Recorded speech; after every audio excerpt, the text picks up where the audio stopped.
what's going on, everybody? Welcome to the channel. If you enjoyed this review today, please drop a like, please subscribe down below. I appreciate all the support, and I'm sorry if we got some noise going on. I think there's some landscapers outside, and I don't know if you guys can hear the humming or if it's picking it up. I hope not, but we'll see how this review goes.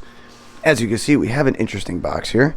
This is the first pair I've ever bought of his shoe. This is the 12th edition of the Kevin Durant. As you can see, it has his middle name, Kevin Wayne Durant, 2019-2020 for the 12th model. And on the front here of the box, you have his signature where it says Nike Zoom KD12 Quick Strike. USD was $150 retail, and the colorway is multicolor. And getting into these, you can see we have the KD12 YouTube.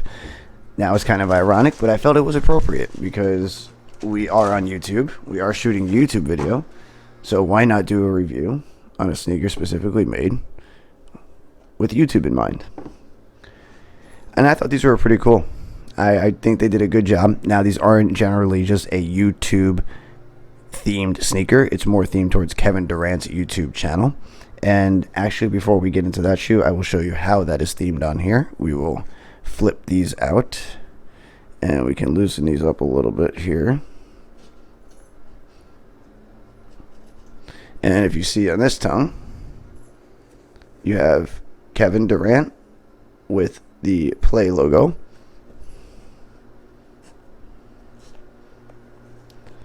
And when we bring the other sneaker up, this one has the same logo with YouTube.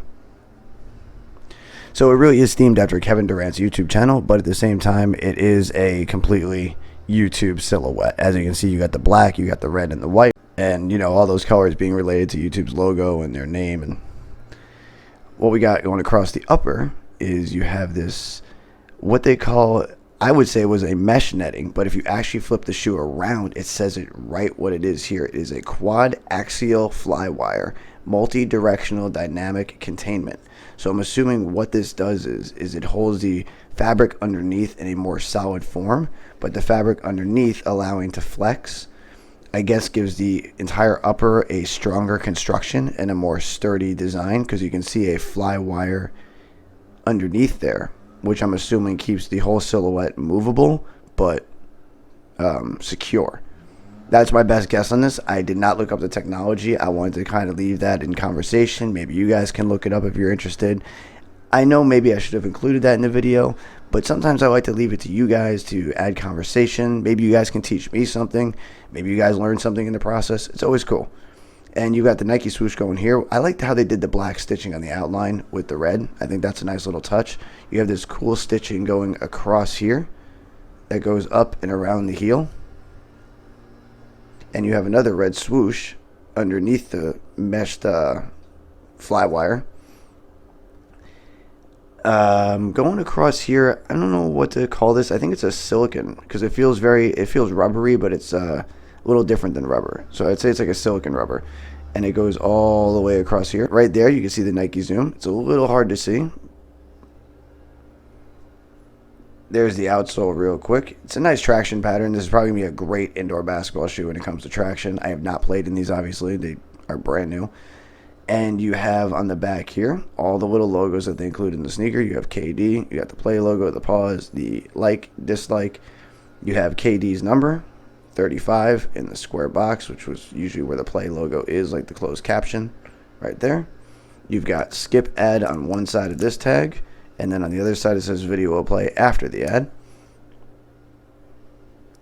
You have another kind of translucent, just it looks just like an overlay, kind of like another protective kind of lining around the top of the midsole. As you can see where my finger is going, you can follow it all the way around.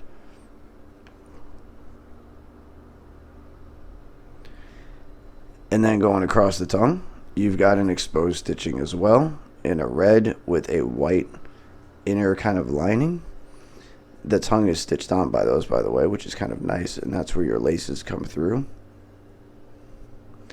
Across the tongue, you have all those logos, which are more visible and easier to see. I can bring this up so you guys can see it nicely. And then on your insole, It's going to be hard for me to get this, but we'll see if it focuses. Hey, it did. That's nice. It's still hard for you guys to read, but down there, that's the search bar. So it's pretty cool. There's nothing up into the silhouette at all. Like if you take this out, I'm not going to actually. It's a pain in the ass. There's just a blank white insole. There's nothing really else to show you guys up there. And then on the other shoe, it is exactly the same thing going on. You have the same exact tag on the back with the skip ad. Same message on the inside right there. You have the same lining here. Same insole. So the only differences between the two shoes are the labels on the tongue. One is YouTube, one is Kevin Durant. The shoes do not come with an extra pair of laces, which is unfortunate. And that is really about it, guys. For sizing, though, I did try these on. For me, I felt a 13 felt good, and that's what I usually like to get. So if it was my opinion, I would say stay true to size with the KD12. I think it's going to be a good overall performance basketball sneaker. It felt good on feet. I felt they were comfortable for daily wear as well. And I think it's going to be an overall a good sneaker for around 150, considering Jordan's 190. Some of the higher end, basketball models usually get up there, like LeBron's 185, 190, 200, 225, depending on the models and whatever they're doing. But other than that, I will let you guys go. Let me know if you enjoyed this review today. Leave some comments down below. What do you guys think of this? Is this kind of a cheesy little collaboration with Nike, or do you like these? I think they were pretty cool, and I think it's kind of ironic that I'm sitting here shooting a YouTube video with a sneaker that says YouTube on it. And that's kind of the part that is a little corny, but I think they did a good job with these. I think they maybe could have done something a little different across the upper, but I like how they color blocked the shoe overall. And I think it came out with a pretty good design. And let me know in the comments what you guys think of these. Do you have a pair? Do you like the KD12s? Have you ever owned a pair of KDs? What is your favorite KD model? Let me know down below. I like to hear from you guys, and I hope to see you guys in the next video. I appreciate the support, and I hope you guys have a great day. All right?